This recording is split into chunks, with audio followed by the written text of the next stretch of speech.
¿Qué tal? ¿Cómo están amigos y amigas de esta comunidad? Bueno, en este canal vamos a darle seguimiento a unas dos, tres entrevistas para profundizar sobre la elección judicial que tuvo lugar este domingo. La doctora Claudia Sheinbaum, así como Guadalupe Tadei, presidenta de nuestro país, presidenta del INE, anunciaron una participación de alrededor del 13% de la ciudadanía. Hay toda una batalla narrativa respecto al 13%, pero más allá de esto, ¿qué significa ese 13%? ¿Qué significa esta votación en sí para la democracia y la participación ciudadana? Mi querido Mercurio Cadena, siempre es un placer escucharte, platicar contigo y aprender de ti. ¿Cómo andas? Gracias, Jesús. Bien, aquí andamos. ¿Tú qué tal? Muy bien, querido. Aquí ahorita echo bolas con los números por todos lados, pero así son estos procesos. Oye, pues yo de entrada te buscamos para conocer tu expertise, tu visión política de esto. ¿Qué nos deja este ejercicio como país? ¿Qué nos deja este ejercicio más allá de toda esta batalla narrativa de que si el 90% no votó y cosas muy particulares? ¿Qué nos deja, oye?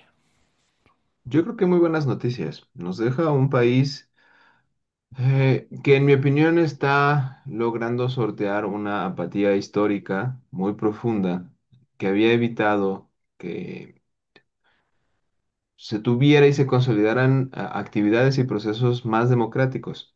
Me parece que no ver un éxito en el 13% requiere necesariamente una visión mezquina, Jesús, que además esté dispuesta a comparar peras con manzanas, como por ejemplo comparar todos los procesos electorales anteriores, independientemente de si fueron intermedias, de si fueron elecciones excepcionales, o inclusive si fueron elecciones presidenciales, que normalmente son las que tienen mayor participación. No se puede hacer esa comparación porque es evidente que las personas van a actuar y a responder de mejor manera en la medida en que estén más acostumbrados y acostumbradas a ciertos procesos. Eh, Hubo un amigo que muy atinadamente hizo ahí la observación. Si a esas fuéramos, pues tendríamos que decir que, por ejemplo, la elección que escogió a George Washington en Estados Unidos, pues fue completamente carente de toda legitimidad. Fue la primera y tuvo una muy poquita participación, pero difícilmente podría decirse que por eso la democracia en Estados Unidos no tenía sentido, o que los padres fundadores hubieran tenido que decir, no, pues sabes qué, el experimento nos salió mal, entonces pues busquemos otra manera de escoger a nuestros presidentes. Es normal que los procesos electorales empiecen con una baja participación, pero si tomamos en consideración además que era excepcional, que es la primera vez, fue una elección muy compleja en términos de lo que teníamos que escoger, además de las dificultades de tener una oposición que no solamente llamó a votar por ciertas candidaturas, sino más bien saboteó o intentó sabotear el proceso de elección, pues la verdad es que 13% es una gran noticia. Eh, Además, si se sabe el contexto, uno tiene que recordar que la presidenta había dicho que desde un 5% hubiera sido un éxito, hubiera sido básicamente lo que se esperaba de participación para empezar un proceso de legitimación como este. Así es que pues un 13% es un logro, y sobre todo para quienes estamos por una república más democrática y más popular. Y bueno, obviamente para quienes no, para quienes siguen creyendo en la importancia casi exclusiva de las élites para tomar decisiones y para poder evaluar qué está bien y qué está mal, pues esto nunca iba a ser satisfactorio, ¿no? Pero para quienes no compartimos esa visión de las cosas, pues estamos ante un país que está eligiendo por primera vez en su historia a sus tres poderes, los tres que dimanan del pueblo. Eh, Difícilmente otra democracia en el mundo podría presumir de un estado como este, y yo creo que es cuestión de tiempo, Jesús, para que se consolide, pero como primera ocasión es fenomenal. Me parece que estamos de manteles largos. Oye, en ese punto precisamente, estos pasos hacia una democracia mucho más parecida a nosotros, unas instituciones mucho más parecidas a nosotros, ¿qué nos enseña también esta elección judicial que se tenga que mejorar, querido? Bueno, muchas cosas, también hay que aprender muchísimo.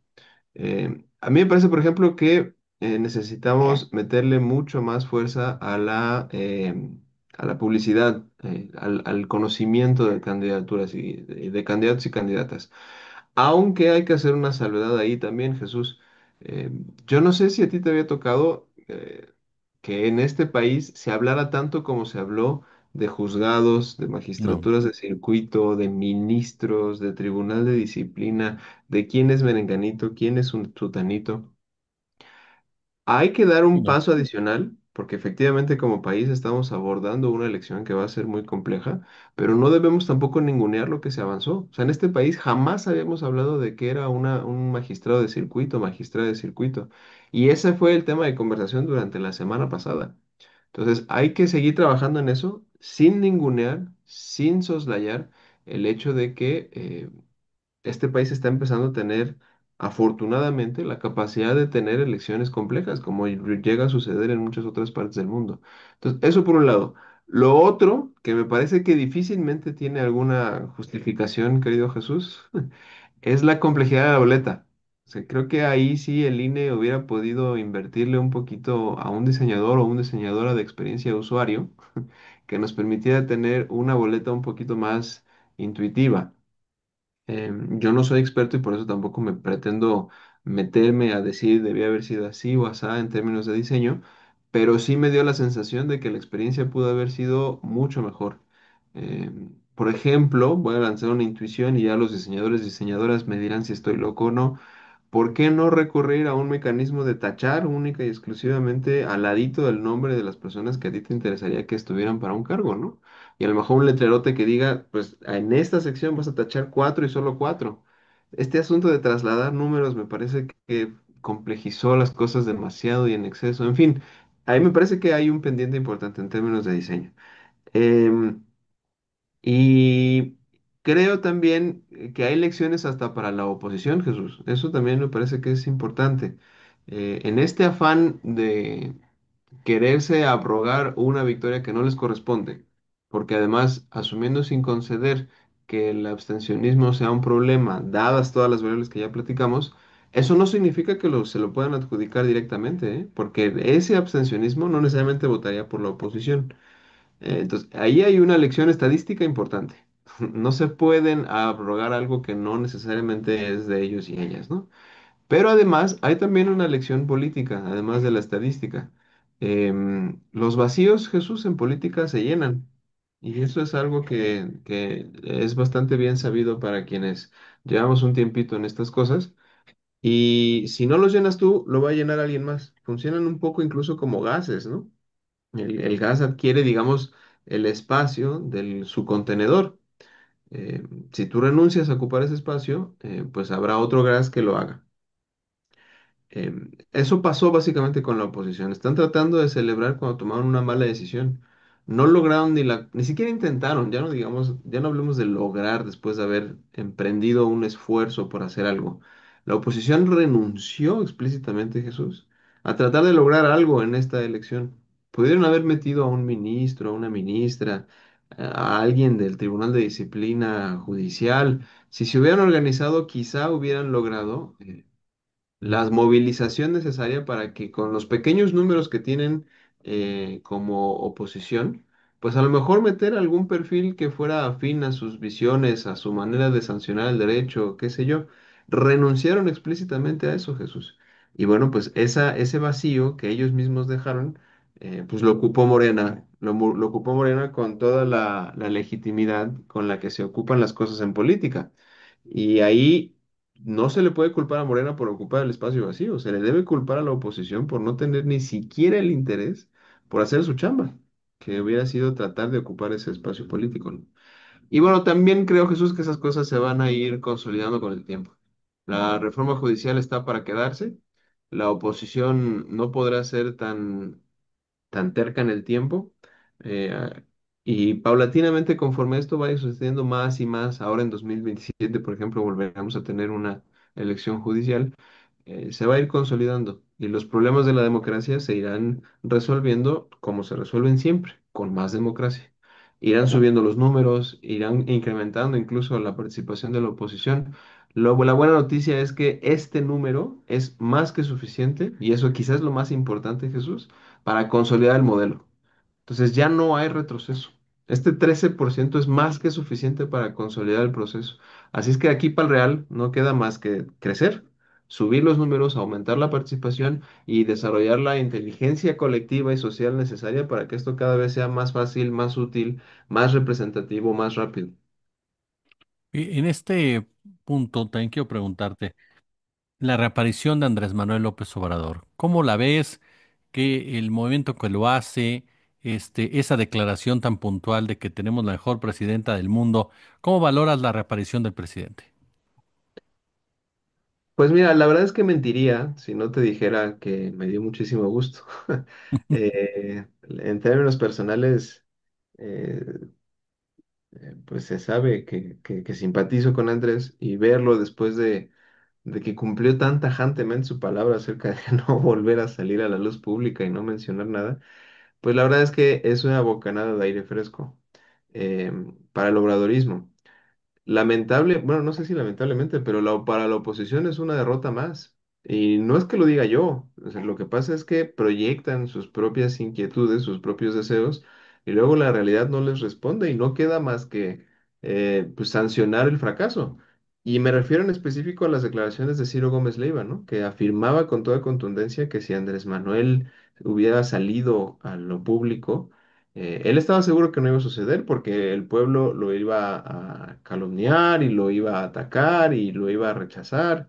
eh, y una vez más, Ciro queda como un tremendo payaso al tener que constatar todo lo contrario ante una de las pocas apariciones públicas que está teniendo Andrés Manuel después de su presidencia. Entonces, pues es un aliciente para los que lo extrañamos, aunque sabemos que lo extrañamos, pero no lo necesitamos, Jesús. Creo que nos dejó con el mejor liderazgo político del planeta, y a eso responde un poco su declaración. Pero sí lo extrañamos y es una derrota, de nuevo, una derrota masiva para el conservadurismo que está intentando instalar narrativas que ya hasta son un poco ridículas, Jesús, y no ven más que confirmados sus peores miedos y sus peores deseos, ¿no? Más bien sus peores miedos, básicamente. Quieren a un Andrés derrotado, quieren a un pueblo que repudia a Andrés Manuel y lo que siguen viendo es exactamente lo contrario, porque la gente sigue avalando los efectos de su gobierno y la buena voluntad con la que hizo todo lo que hizo, incluso ya después de varios años después de haber sido presidente. Entonces, bueno, creo que simbólicamente no queda más que reconocer que ahí hay una señal más, un signo más de que este país es otro, Jesús. Ya no es al que están acostumbrados o al que estaban acostumbrados quienes hoy se sienten dolidos por una fiesta democrática y bueno, quienes lo entiendan sabrán moverse y quienes no, pues pasarán a la historia muy pronto, ¿no?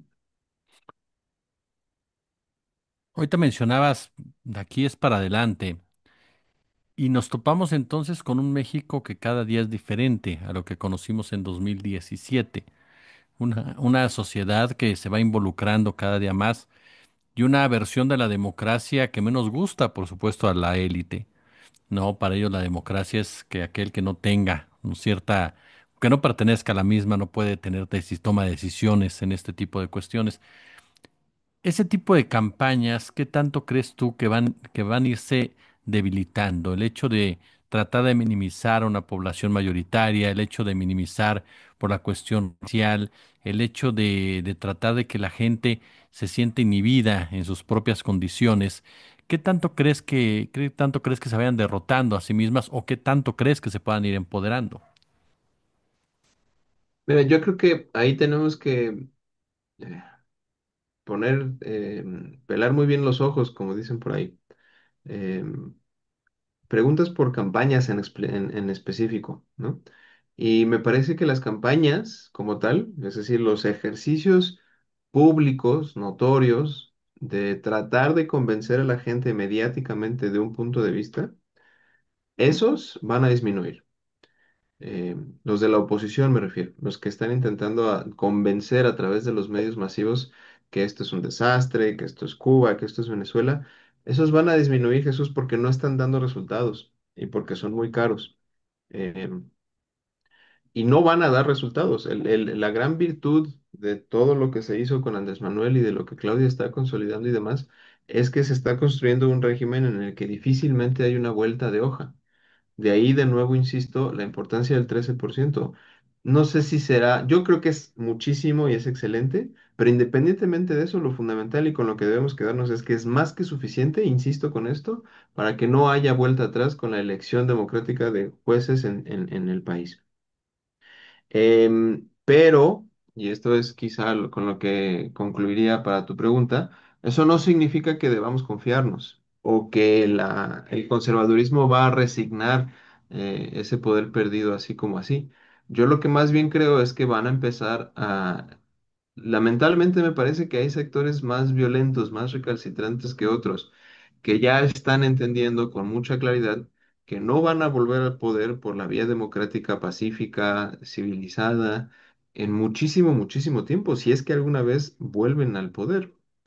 Yo no descartaría que esos sectores empezaran a plantear medidas distintas a estas campañas para tratar de hacerse con el poder. No sería la primera vez, ni en México, ni en América Latina, ni en el mundo, y por lo tanto me parece que hay que estar a las vivas para que, pues para monitorear y para evitar que haya esfuerzos, digamos, no solamente contrarios a la democracia, sino contrarios a la civilidad mínima indispensable de un país que ha renunciado a la violencia como mecanismo para sortear sus conflictos y sus diferencias. Ese es el riesgo con el que hay que estar muy a las vivas para evitar que ningún grupo sienta que tiene la libertad, el derecho o el poder o la facultad para, para lastimar a otros por otras vías, dado el fracaso mediático y el fracaso democrático que está teniendo ese sector. Mi querido y admirado Mercurio Cadena, yo como siempre quiero agradecerte muchísimo estos minutos para nuestra comunidad, oye. No, muchas gracias a ti, Jesús, y un saludo muy cariñoso a todo tu auditorio con el que siempre me gusta mucho platicar y al que le agradezco que me permitan llegar hasta sus casas.